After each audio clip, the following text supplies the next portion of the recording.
Bayangkan ini, kota paling terang di Asia Tenggara, gedung kaca berkilau, MRT presisi seperti jam Swiss, lampu nyala 24 jam, server finansial tak pernah tidur.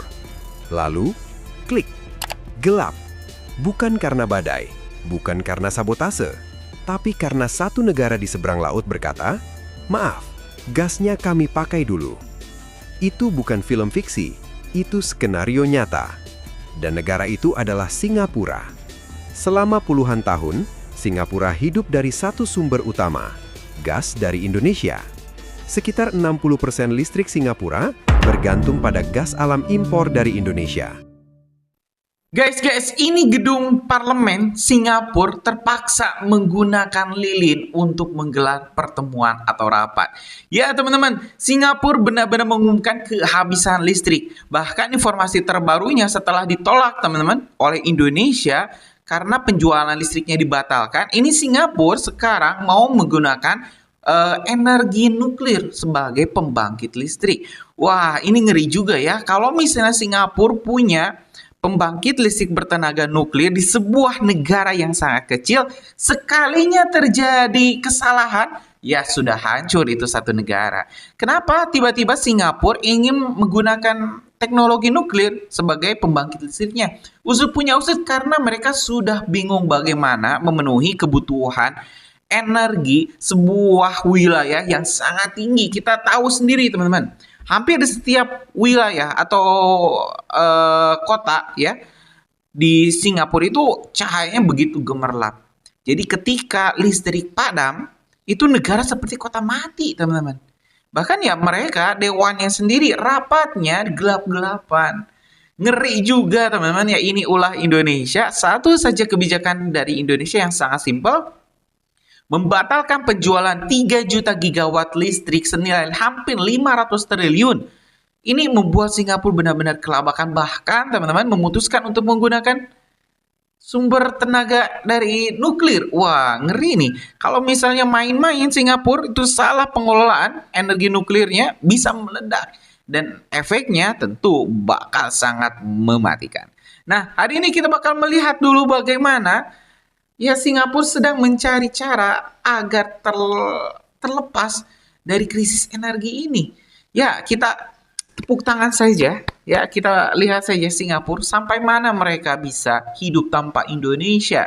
Karena selama puluhan tahun ternyata teman-teman, selama ini kita rugi, teman-teman. Berbisnis dengan Singapura kita rugi 14.000 triliun per tahunnya. Kenapa? Karena yang diuntungkan mereka yang memainkan harga, dan Indonesia hanya pertambangan, hanya perkebunan. Kita menjual barang-barang dengan kelas atau ya bentuk mentah ke Singapura, dan Singapura yang memainkan hal itu. Jadi ya Indonesia rugi selamanya, teman-teman. Perdagangan dengan Indonesia, mending jangan berdagang sekalian. Yang rugi ya Singapura. Kita lihat sekarang mereka kelabakan. Nah, tanpa panjang lebar, kita bakal simak dulu deh ya. Ini bagaimana sekarang Singapura berubah dari negara maju menjadi negara yang bisa semiskin Timor Leste, bahkan lebih miskin lagi, teman-teman. Kita simak informasi selengkapnya. Bayangkan ini, kota paling terang di Asia Tenggara, gedung kaca berkilau, MRT presisi seperti jam Swiss, lampu nyala 24 jam, server finansial tak pernah tidur. Lalu, klik, gelap. Bukan karena badai, bukan karena sabotase, tapi karena satu negara di seberang laut berkata, "Maaf, gasnya kami pakai dulu." Itu bukan film fiksi, itu skenario nyata. Dan negara itu adalah Singapura. Selama puluhan tahun, Singapura hidup dari satu sumber utama, gas dari Indonesia. Sekitar 60% listrik Singapura bergantung pada gas alam impor dari Indonesia. Itu bukan cadangan tambahan, itu tulang punggung.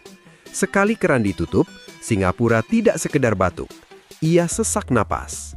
Dan kini, Presiden Prabowo Subianto mengumumkan, kami akan memprioritaskan gas untuk kebutuhan dalam negeri. Ekspor gas mentah ke luar negeri akan dihentikan. Ini bukan kebijakan teknis. Ini bukan sekedar urusan Kementerian ESDM. Ini adalah tamparan geopolitik, pergeseran kekuasaan energi, Akhir era Indonesia sebagai pom bensin murah tetangga. Pertanyaannya, apakah ini kejam atau justru terlambat? Dan yang lebih penting, apa dampaknya bagi kawasan ASEAN? Mari kita bongkar satu persatu. Masalah ini tidak lahir kemarin sore. Ketergantungan Singapura pada gas Indonesia adalah hasil dari puluhan tahun kebijakan energi yang dibangun di atas satu asumsi.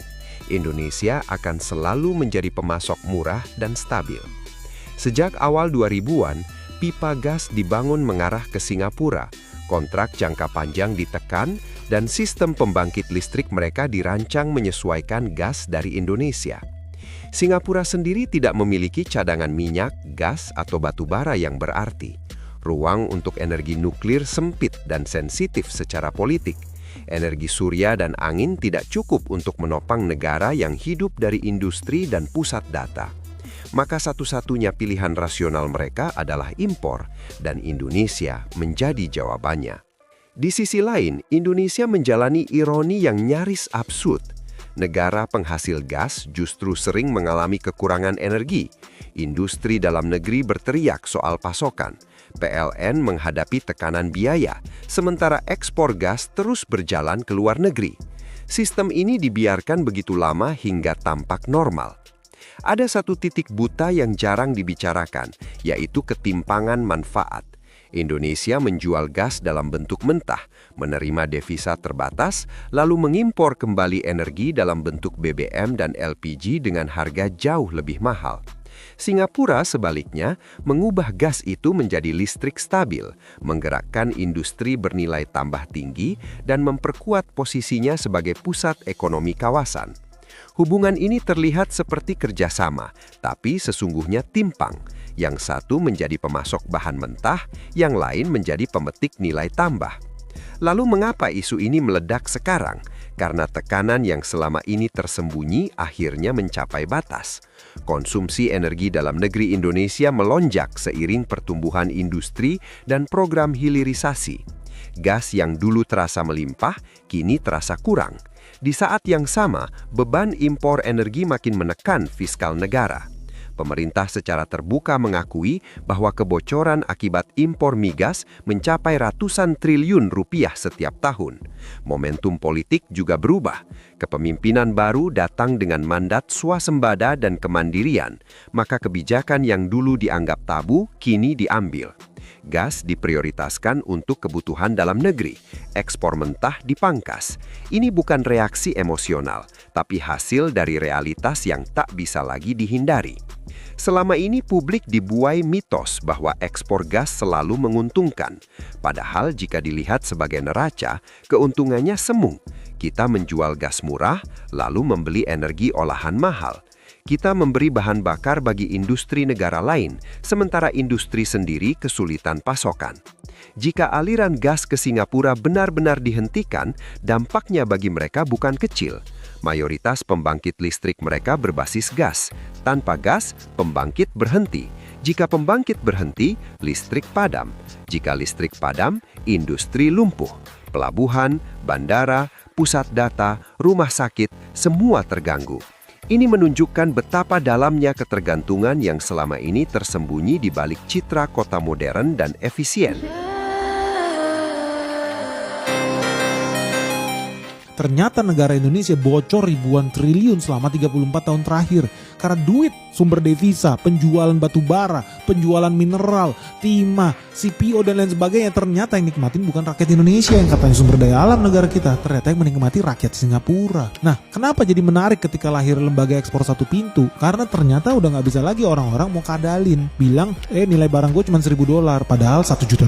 Lu bisa ngadalin. Sekarang karena udah satu pintu, lu nggak bisa lagi begitu. Dan ini sebetulnya ada contoh kasus menarik dari Arab Saudi, negara yang juga kaya sumber daya alam dan dulu juga dikadalin kayak Indonesia. Tapi kemudian dia sadar guys, kayaknya yang nikmatin duit gue bukan negara gue sendiri deh, bukan rakyat gue deh. Kayaknya orang lain dia yang nikmati. Sehingga kemudian dia bikin perusahaan sendiri sebagai entry point. Lu mau bisnis minyak, mau nambang minyak silakan boleh. Tapi duit akan masuk ke perusahaan milik negara satu pintu yang mengendalikan bisnis minyak bumi di Amerika Serikat yang namanya Aramco. Pengamat di Indonesia curigai. Melihat apa yang terjadi, ekonom di Indonesia menduga bahwa isu sel Indonesia sengaja disebarkan pengusaha nakal di Singapura yang marah akibat kebijakan PT Danantara menutup kebocoran pajak ekspor. Jadi yang belum tahu, selama bertahun-tahun, pengusaha nakal di Singapura sering menggunakan trik untuk menghindari pajak di Indonesia. Triknya adalah mereka menjual kekayaan alam Indonesia seperti sawit atau batu bara ke perusahaan buatan mereka sendiri di Singapura dengan harga yang sengaja dimurahkan di atas kertas atau under invoicing. Dan karena harganya dilaporkan murah, mereka membayar pajak ke pemerintah Indonesia dalam jumlah yang sangat kecil. Namun perusahaan mereka di Singapura kemudian menjual kembali barang tersebut ke negara luar seperti China atau Eropa dengan harga asli yang mahal. Selisih keuntungan yang sangat besar itu akhirnya dinikmati dan disimpan di bank-bank Singapura, bukan di Indonesia. Nah, melihat hal itu, melalui PT Danantara, Indonesia pun mewajibkan ekspor satu pintu. Dan itu membuat trik memurahkan harga di atas kertas tadi tidak bisa lagi dilakukan. Nah, karena ladang uang haram mereka ditutup Indonesia, para pengusaha yang berbasis di Singapura ini pun melakukan perlawanan. Mereka menggunakan pengaruh dan jaringan media di Singapura untuk menyebarkan kepanikan dengan pesan, ekonomi Indonesia sedang berbahaya. Ayo ramai-ramai jual saham dan tarik uang kalian dari Indonesia atau sell Indonesia. Tujuan utama mereka adalah membuat pasar keuangan Indonesia kacau dengan saham anjlok dan rupiah melemah. Di mana dengan hal tersebut, mereka berharap pemerintah Indonesia ketakutan lalu membatalkan kebijakan PT Danantara tersebut.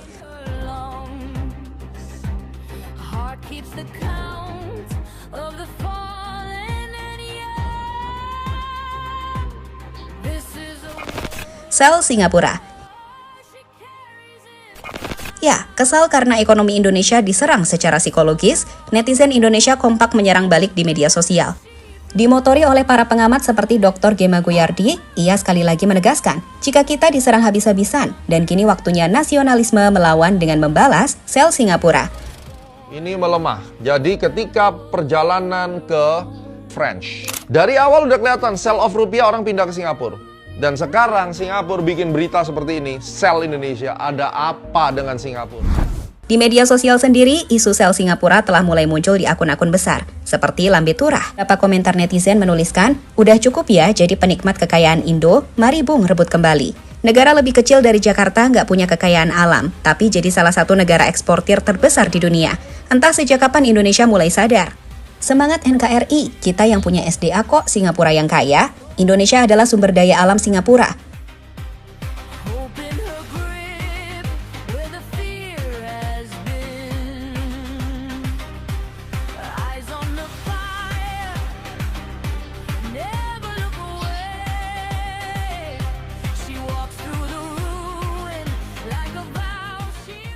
Hubungan Singapura-Indonesia. Terkait dengan isu sel Singapura hingga kemungkinan soal memutus hubungan dengan Singapura, perlu diingat, Singapura memang kecil dan tidak punya bahan alam. Kalau Indonesia berhenti kirim gas, batu bara, minyak sawit, dan lain-lain, Singapura akan kesulitan untuk sementara. Itu faktanya benar. Tapi narasi sel Singapura yang bilang Singapura akan hancur berantakan, itu berlebihan. Menurut laporan, Singapura telah diversifikasi sumber daya, di mana mereka tidak lagi bergantung 100% ke Indonesia. Gas mereka sekarang banyak dibeli dari Australia, Qatar, Amerika, dan lain-lain. Ya teman-teman, sudah kita simak ya informasi barusan, di mana sekali lagi Indonesia menunjukkan kedaulatannya dengan tidak mau didikte oleh Singapura lewat ya perjanjian kerjasama yang dipaksakan. Kenapa Indonesia dipaksakan harus terus menjadi budak bagi Singapura? Singapura butuh batu, kita carikan. Singapura butuh semen, kita carikan. Singapura butuh pasir, kita carikan. Selama puluhan tahun itu terus terjadi. Dan lihat teman-teman, negara mereka ya yang tidak punya gunung, tidak punya sumber daya alam, kenapa bisa membangun sejauh itu? Ya karena teman-teman sumber dayanya nyarinya itu dari Indonesia. Ya mereka kan juga pintar teman-teman. Mereka nggak mau jual atau beli ke negara yang lebih jauh. Mending dari Indonesia kan, deket tempatnya, murah harganya, pejabatnya bisa disuap. Nah, tapi kan sekarang nggak kayak gitu. Indonesia terang-terangan teman-teman mengumumkan pembatalan penjualan 3 juta gigawatt listrik. Dan itu baru satu kerjasama yang dibatalkan, belum yang lain. Wah ini impor solar di stop teman-teman. Semua produk-produk Indonesia harus lewat Danantara. Itu kan membuat para mafia-mafia maklar-maklar Singapura kebakaran jenggot. Nah, mudah-mudahan teman-teman ya kebijakan positif ini bisa terus berlanjut dan Indonesia bisa menunjukkan taringnya di kancah global. Ya, gimana menurut kalian? Teman-teman punya pendapat lain? Coba tulis di kolom komentar. Saya mau lihat pandangan kalian. Ya, mungkin itu informasi kita hari ini. Jangan lewatkan update lainnya di kajian online dengan subscribe dan nyalakan lonceng notifikasinya. Terima kasih. Assalamualaikum warahmatullahi wabarakatuh.